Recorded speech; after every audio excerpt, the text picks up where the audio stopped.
Apreciados estudiantes, reciban un cordial saludo, qué bueno encontrarnos de nuevo. En el desarrollo de esta asignatura, comunicación escrita, debemos empezar por destacar la importancia y lo que significa la comunicación en las relaciones sociales, en las relaciones humanas, en las relaciones interpersonales. Partimos del concepto de que la comunicación es un elemento fundamental en el desarrollo y en la vida del ser humano.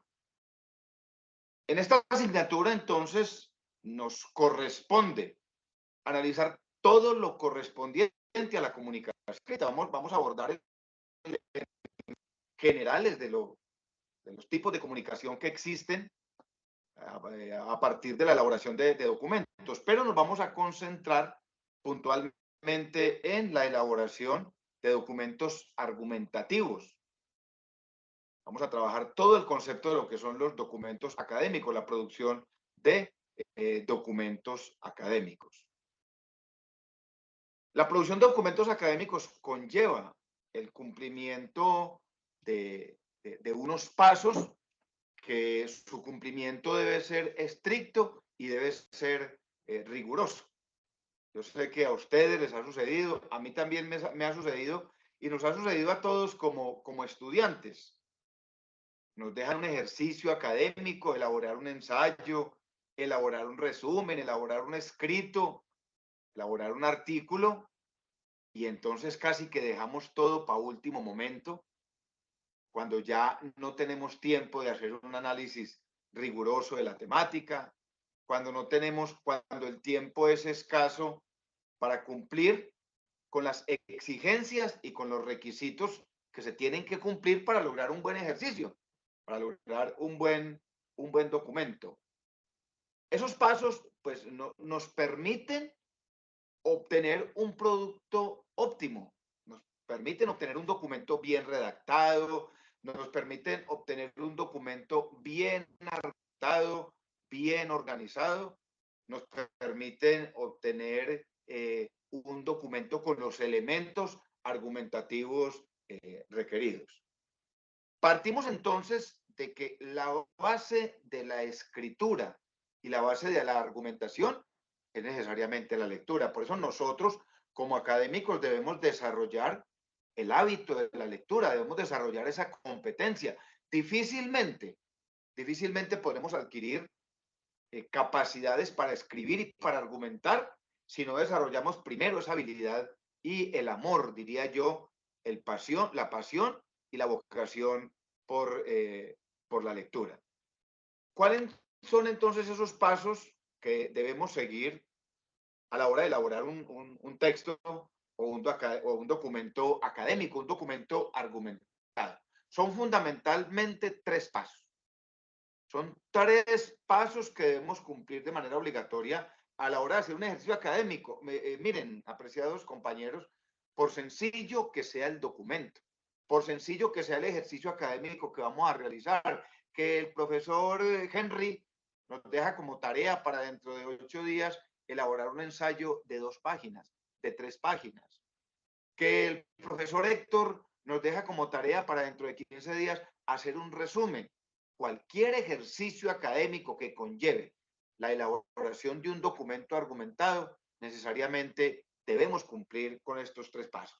Estos tres pasos son planeación, textualización y revisión. Ya pasamos entonces a explicar cada uno de ellos. El primer paso entonces es la planeación. ¿En qué consiste la planeación? En todo ese momento de organización de lo que se va a desarrollar. Ustedes saben que planear es visionar, es mirar hacia adelante. En este caso, el paso de la planeación se le conoce también en elaboración de documentos académicos, se le conoce como el momento de la preescritura.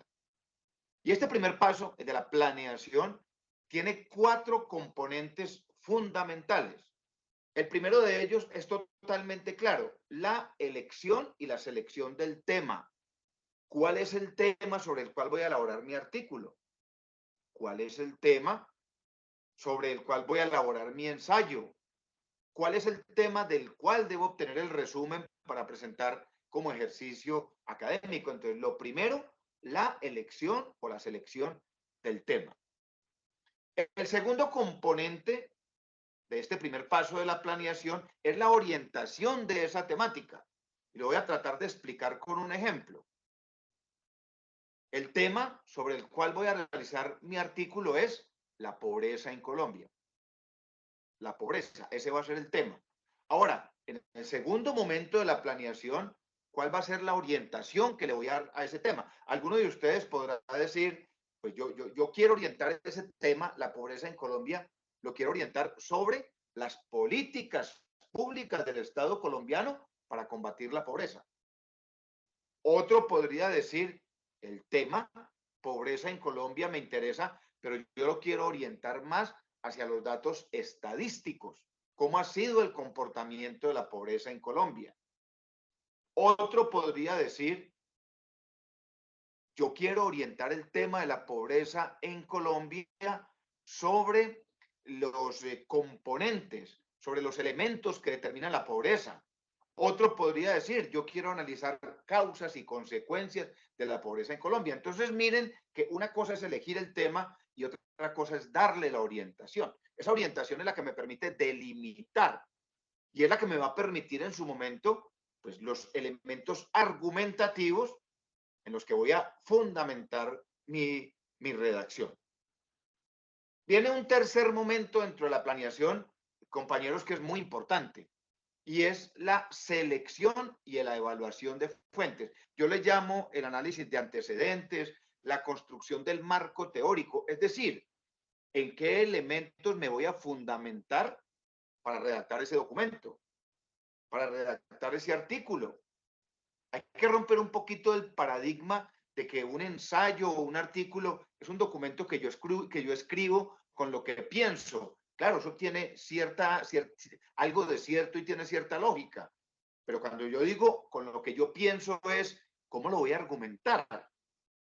Si yo voy a hablar de pobreza en Colombia, pues necesariamente tendré que utilizar cifras, tendré que utilizar indicadores, es decir, elementos argumentativos que me permitan la certeza de lo que estoy escribiendo, que me permitan dar certeza de lo que estoy escribiendo. Entonces, esos elementos argumentativos, esos elementos que me permiten llegar al conocimiento, ¿dónde están? Eso es lo que llamamos el marco teórico o lo que llamamos las fuentes de consulta. En este tercer elemento del primer paso de la planeación, yo los quiero invitar a que, haciendo uso del correo institucional de nuestra familia Remington, haciendo uso del correo institucional, ingresemos a nuestra biblioteca virtual. La universidad hace un esfuerzo muy grande para que nosotros podamos tener una membresía, podamos ingresar a más de 20,000 textos, muchísimos más, que tiene la universidad dispuestos para nosotros, disponibles, para que hagamos consulta, para que adquiramos esa destreza y esa habilidad de elaborar documentos muy bien argumentados. Entonces ya alejarnos un poquitico del Google comercial, de pronto por allá apoyarnos un poco en el Google Scholar. El Google académico nos lleva a bases de datos reconocidas como Redalyc, como Cielo, como Esbos, bueno, como muchas otras, pero vamos a iniciar por utilizar nuestras bases de datos. ¿Cuál es la hoja de ruta? ¿Cuál es la ruta para ingresar a la biblioteca virtual? Bueno, ya la he mencionado en otros espacios. Vamos a ingresar por www.uniremington.edu.co. Luego en la barra de tareas, por allá al ladito derecho, en la parte alta, vamos a encontrar un enlace que dice servicios. Desplegamos en servicios vamos a encontrar el enlace biblioteca, vamos a ingresar a la biblioteca y luego al lado izquierdo de la página biblioteca vamos a encontrar un cuadrito que dice bases de datos. Cuando ingresemos a bases de datos, ¿qué información nos va a pedir? Nuestro correo electrónico y nuestra contraseña. Como podrán darse cuenta, no todo el mundo puede ingresar y no todo el mundo tiene ese privilegio de tener acceso a una base de datos tan importante como la biblioteca y las bases de datos de nuestra universidad. ¿Qué vamos a encontrar allí? Vamos a encontrar libros de McGraw-Hill, vamos a encontrar libros de Eco Ediciones, vamos a encontrar los libros de la universidad, vamos a encontrar libros de Pearson, que son editoriales de mucho nivel en los que podemos hacer excelentes consultas. Y también vamos a encontrar bases de datos como Redalyc, como Esbod, como Cielo, que nos permitirán acceder a documentos que han cumplido con un perfil científico académico para poder ser publicados allí. Y esas podrán ser nuestras fuentes de consulta, fuentes validadas, fuentes que ya pasaron una serie de filtros y que hoy hacen parte de una estructura del conocimiento.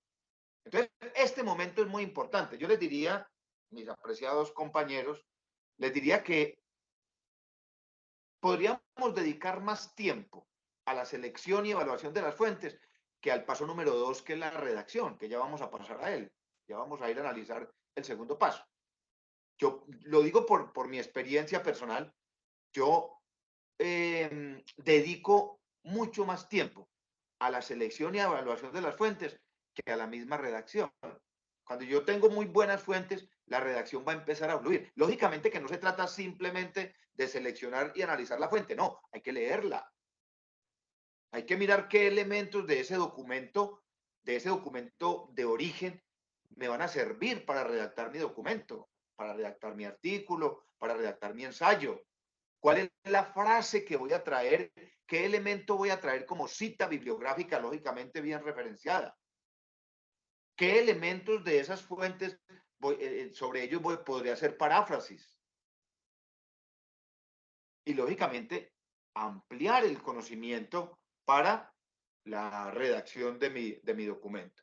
Luego entonces, cuando ya tengo las fuentes seleccionadas, entonces voy a esa etapa final de la planeación, que es lo que acabo de mencionar, y es la organización de las ideas.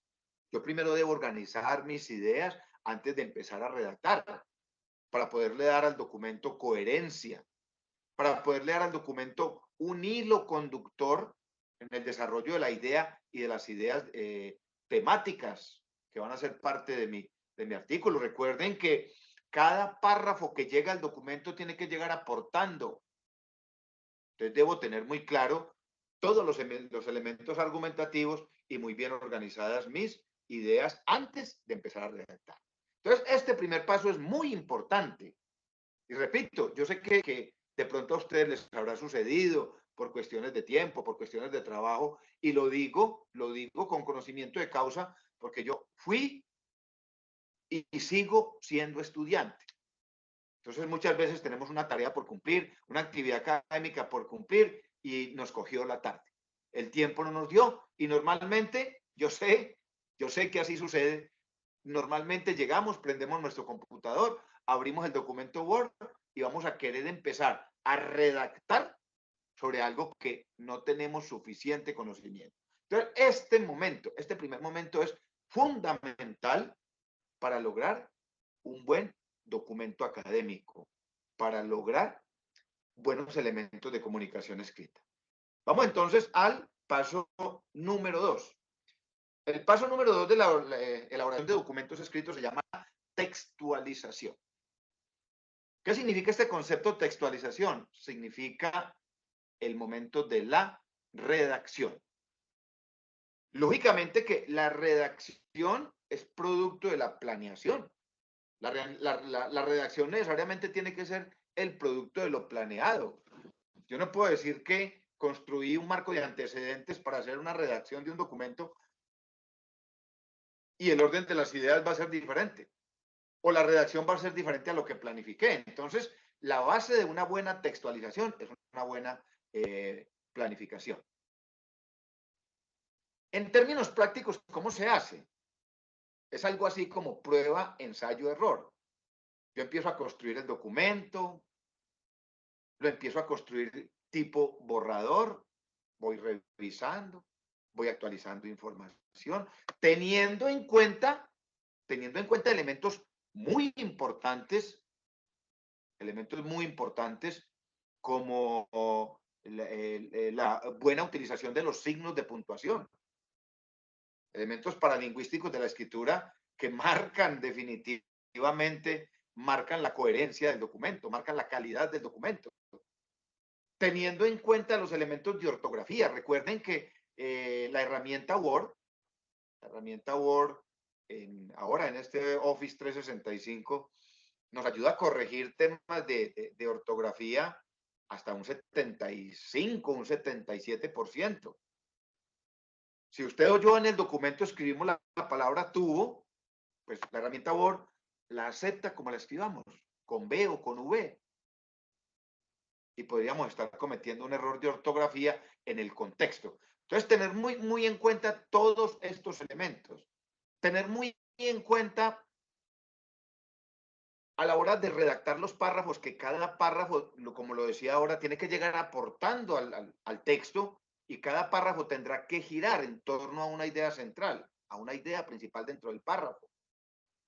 Tener muy en cuenta a la hora de la redacción el concepto de la oración, que es una oración, cómo se conforma una oración, cuál es la coherencia de una oración, cuántas oraciones puede llevar un párrafo, cuántas líneas debe llevar un párrafo. Tener muy claro el concepto de lo que es una oración principal, que también se le llama oración coordinada, y las oraciones complementarias o secundarias, que se les denomina también oraciones subordinadas. O sea, tener en cuenta a la hora de la redacción del documento todas las reglas, todas las normas de redacción.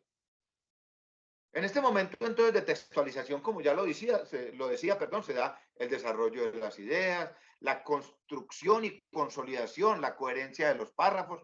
Vamos a determinar, que ya viene desde el momento de la planeación, qué citas bibliográficas vamos a utilizar. ¿Cuáles son las citas bibliográficas que vamos a utilizar con su respectiva referencia? Que ya eso da para el próximo video dentro del curso, que es la utilización de las normas APA en términos de citación y referenciación. Y ojo con la utilización de los marcadores discursivos, los famosos conectores, que a veces no sabemos hacer un buen uso de ellos. Segundo momento, textualización. Primer momento, planeación. Entonces, planeación, preescritura. Textualización, redacción del documento. Y viene entonces un tercer momento, no menos importante que los anteriores. Se llama el momento de la revisión. Suele suceder. Cada vez que lo menciono en clase me río un poco, porque créanme que a mí también me ha pasado. Entonces, tenemos que hacer el ensayo, tenemos que hacer el artículo, tenemos que hacer el resumen y hay que subirlo a plataforma.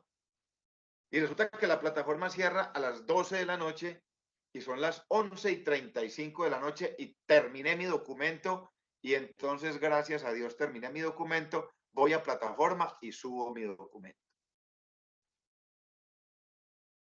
Y resulta que mi documento se ve con errores de ortografía, se fue con elementos de incoherencia,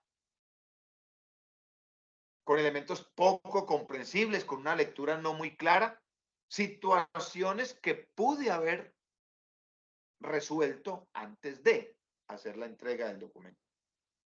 Entonces, este tercer momento es el momento de la revisión. ¿En qué consiste? Su nombre lo indica: leer detenidamente el documento que se ha terminado, leerlo detenidamente, revisar su enfoque. Muchas veces nos pasa que le damos un enfoque a la temática, le damos una orientación al tema, y cuando empezamos a redactar nos vamos como desviando. Miren, mis queridos compañeritos, partamos de una premisa. Si yo leo el documento y no lo entiendo yo, demos por hecho que nadie lo va a entender. El primero que tiene que entender lo que escribe es el autor, el redactor. Entonces, es muy importante en este momento que revisamos el enfoque, la orientación de la temática, la estructura, algo tan importante. Algo tan importante, no lo mencioné en la redacción, La estructura hace parte de la redacción. Es muy bueno cuando a usted un profesor le deja como tarea redactar un documento, llámelo artículo, llámelo ensayo, llámelo resumen. Es muy bueno que usted le pregunte, profe, ¿hay alguna estructura específica? Por ejemplo, cuando se van a redactar documentos para ser publicados en revistas académicas, en revistas científicas, revistas indexadas, hay unas estructuras definidas y yo debo respetar esa estructura.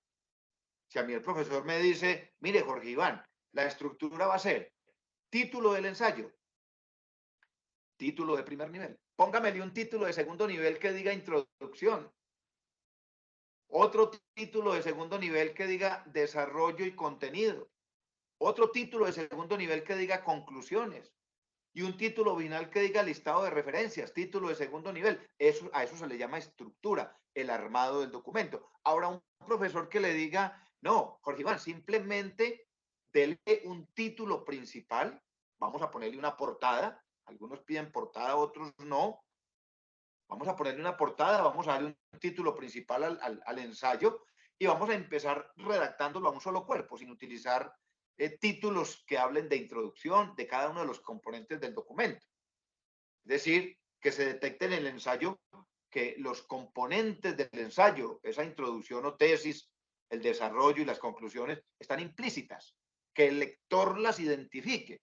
Entonces, esa estructura es muy importante tenerla en cuenta. Revisar en este último momento los elementos de argumentación, si las citas quedaron bien hechas. Si se trataba de una cita textual breve, cómo quedó, si quedó con las comillas o nos faltó poner las comillas. Si alguna de las citas que llevamos por cualquier situación obviamos la referencia, hay que ponerla. Entonces, este último momento, que es el de la revisión, es tan importante como los dos anteriores. No olvidemos entonces los 3 pasos para la producción de documentos académicos. La planeación, que es el momento de preescritura. La redacción o la textualización, que hace referencia a la redacción del documento con la estructura, con argumentación, con citas y todo lo demás. Y el tercer momento, que es la revisión, que ya es cuando, digámoslo coloquialmente, como lo decía la abuelita, cuando damos la puntada final, cuando ya decimos, sí, el documento cumple, lo podemos entregar, lo podemos subir a plataforma, lo podemos publicar. Y no olviden que definitivamente, si queremos aprender a escribir, debemos hacer 2 cosas muy importantes. Leer, leer y leer. Escribir, escribir y escribir. Compañeros, un abrazo, Dios me los bendiga y hasta una próxima oportunidad.